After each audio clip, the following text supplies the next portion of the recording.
Delhi NCR में कई स्कूलों को ईमेल पर मिली बम से उड़ाने की धमकी, जांच में जुटी पुलिस। दिल्ली पुलिस कर रही है धमकी भरे ईमेल का आईपी एड्रेस पता करने की कोशिश। फिलहाल स्कूलों में कहीं नहीं मिले कोई संदिग्ध चीज। संस्कृति स्कूल, डीपीएस और मदर मैरी जैसे नामी स्कूलों को ईमेल के जरिए मिली थी धमकी। कुछ जगह स्कूलों में बम होने की धमकी के बाद मची अफरा तफरी। स्कूलों को धमकी मिलने के बाद आनन फानन में जांच करने पहुंची दिल्ली पुलिस की टीम। स्कूलों को कराया गया खाली। धमकी और बम की खबर मिलने के बाद बच्चों के माता पिता दिखे परेशान। स्कूल प्रशासन ने कहा जांच जारी, पैनिक से बचे पेरेंट्स, सभी बच्चे हैं सुरक्षित। दिल्ली पुलिस कर रही है मामले की जांच। डीसीपी रोहित मीणा ने कहा एक ही पैटर्न से भेजे गए हैं मेल। पुलिस कर रही है पूरे मामले की जांच। चेकिंग अभी जारी है और ये जो मेल है इस पे इन्वेस्टिगेशन हमारी दिल्ली पुलिस की जितनी भी टेक्निकल इन्वेस्टिगेशन विंग्स हैं सारी कर रही हैं और फर्दर अभी इसमें इन्वेस्टिगेशन कर रहे हैं। दिल्ली के अलावा नोएडा के कुछ बड़े स्कूलों को भी ईमेल से बम की मिली धमकी। स्कूलों ने बच्चों के घर वालों को फोन कर बुलाया। पुलिस की अपील, धैर्य बनाए रखें। अब तक दिल्ली और एनसीआर के 100 से ज्यादा स्कूलों को मिली धमकी। दिल्ली पुलिस स्पेशल सेल को जांच पर लगाया गया। धमकी के बाद स्कूलों में जांच के बीच फायर ब्रिगेड की गाड़ियां भी पहुंची। बम निरोधक दस्ता भी दिखा मुस्तैद।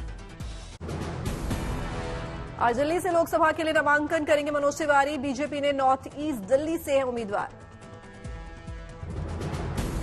नामांकन से पहले मनोज तिवारी ने रोड शो कर दिखाया दम। रथ पर बीजेपी के कई दिग्गज भी दिखे साथ।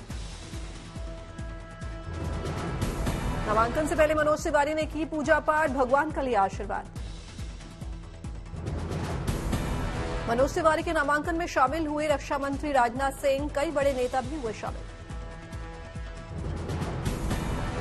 ईस्ट दिल्ली से बीजेपी प्रत्याशी हर्ष मल्होत्रा भी आज भरेंगे पर्चा। नामांकन से पहले किया रोड शो।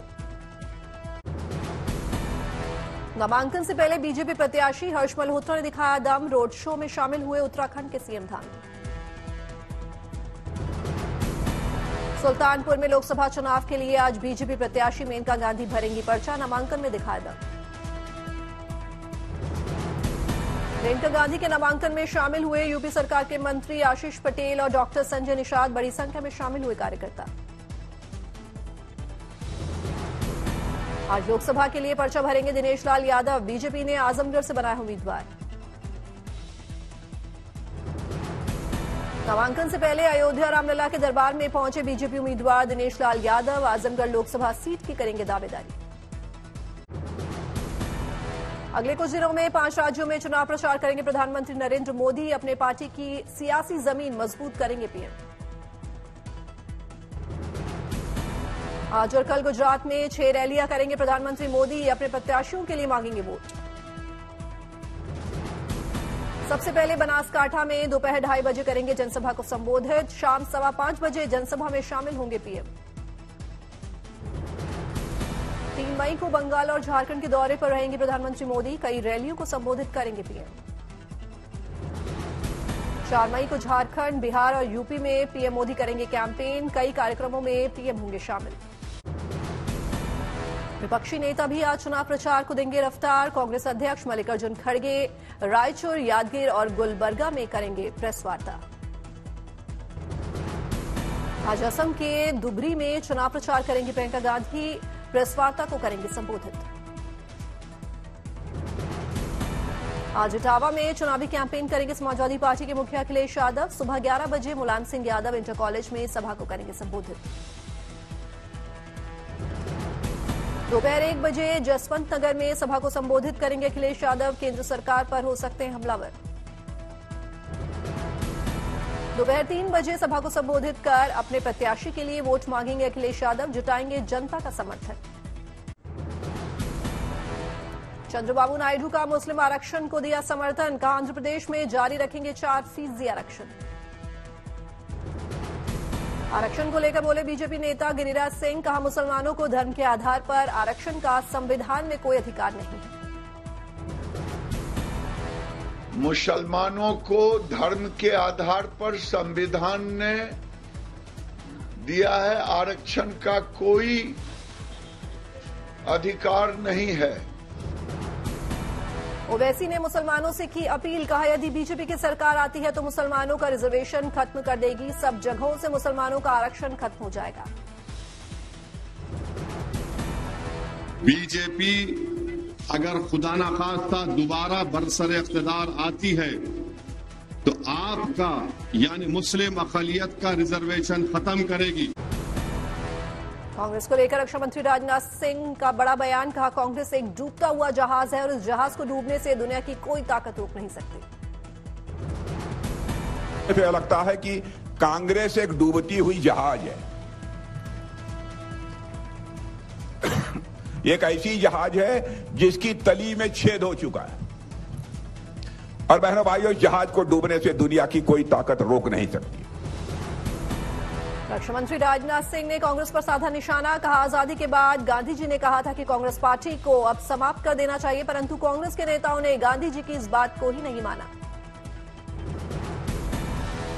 तो उसमें महात्मा गांधी ने कहा था कि आजादी के लिए कांग्रेस के झंडों के तले हमने संघर्ष किया है। अब भारत को आजादी मिल गई है, लोकतंत्र की बहाली हो गई है, इसलिए कांग्रेस पार्टी को भंग कर देना चाहिए, इसको समाप्त कर देना चाहिए।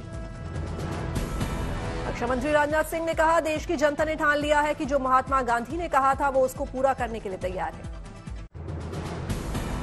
लोकसभा चुनाव प्रचार के दौरान विदिशा में दिखा शिवराज सिंह का खास अंदाज, लाडली बहनों से की मुलाकात। मंडी से बीजेपी प्रत्याशी कंगना रनौत ने सराहना क्षेत्र का किया दौरा, लोगों से की बीजेपी के पक्ष में मतदान करने की अपील। कंगना रनौत ने बिना नाम लिए विक्रमादित्य पर साधा निशाना, कहा जो लिए इसे अपनी रियासत कहते हैं वे झांकने भी नहीं आते।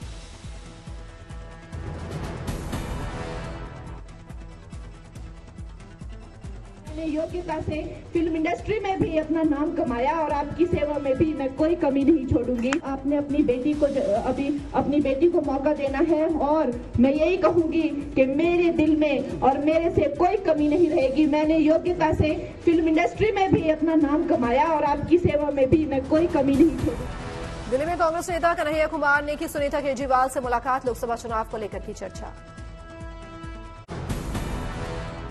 एआईएमआईएम अध्यक्ष ओवैसी ने तेज किया अपना चुनावी प्रचार, याकुतपुरा इलाके में लोगों से घर घर जाकर की मुलाकात। कर्नाटक के हावेरी में बीजेपी अध्यक्ष जेपी नड्डा ने रोड शो में लिया हिस्सा, बीजेपी के पक्ष में मांगा समर्थन। हावेरी में जेपी नड्डा के रोड शो में बड़ी संख्या में शामिल हुए कार्यकर्ता, ढोल नगाड़ों की धुन के बीच कार्यकर्ताओं में दिखा जबरदस्त उत्साह। महाराष्ट्र के ठाणे में बड़ी संख्या में शिवसेना कार्यकर्ताओं ने शिंदे गुट का किया ज्वाइन, इस मौके पर सीएम शिंदे भी रहे मौजूद। महाराष्ट्र के सीएम शिंदे ने बिना नाम लिए उद्धव ठाकरे पर साधा निशाना, बोले ये काम करने वाली सरकार है, फेसबुक पर लाइव करने वाली नहीं। तेलंगाना के सीएम रेवंत रेड्डी ने पारकल में की रैली, लोगों से कांग्रेस के पक्ष में मांगा समर्थन। बरेली में युवा मोर्चा सम्मेलन में शामिल हुए यूपी के deputy CM Keshav Prasad Maurya, BJP उम्मीदवार छत्रपाल सिंह गंगवार के समर्थन में मांगा वोट। धनबाद में प्रबुद्ध सम्मेलन का आयोजन, राजस्थान के सीएम अजय लाल शर्मा हुए शामिल। हरियाणा के भिवानी में बीजेपी प्रत्याशी मनोहर लाल खट्टर ने की रैली, लोगों से की बीजेपी के पक्ष में वोट करने की अपील। अहमदाबाद में गुजरात के सीएम भूपेंद्र पटेल ने वैष्णव समुदाय से की मुलाकात, बीजेपी के पक्ष में मांगा समर्थन।